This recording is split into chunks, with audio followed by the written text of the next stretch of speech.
તો વાવથરાજના સાંસદ ગેનીબેન ઠાકોરનું મહત્વપૂર્ણ નિવેદન।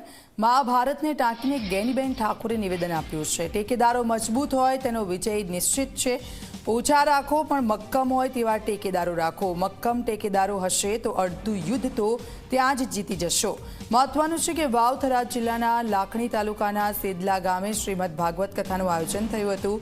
જય શ્રી અંબે ગૌશાળાના લાભાર્થે યોજાયેલી કથામાં सांसदे महाभारत ने टाँकीने उदाहरण आप्યું અને મંચ પરથી સાંસદે નિવેદન આપતા કહ્યું કે મહાભારત શીખવે છે કે મક્કમ ટેકેદાર હોય તો અડધું યુદ્ધ તો ત્યાં જ જીતી શકાય, પરંતુ માય કાંગલા હોય તો 18 અક્ષોહિણી સેના હોય તો પણ હારી જવાય।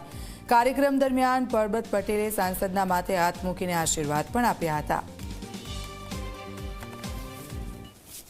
મહાભારત એવું કહે છે કે જેનો ટેકેદાર મજબૂત હોય એનો વિજય નિશ્ચિત હોય, પણ જેનો ટેકેદાર વાય કાગલો હોય એની 18 સોનાની સેના હોય તો હારી જાય, એવું મહાભારત કહે છે। એટલે ટેકેદાર રાખવા તો મજબૂત રાખવા, ભલે ઓછા હોય પણ યુદ્ધના મેદાનમાં સામેવાળાને એમ લાગવું જોઈએ, લડવાવાળાને કે ભાઈ સામે કોણ છે, એટલું હોય તો 50% તો યુદ્ધ જીતી જવાય।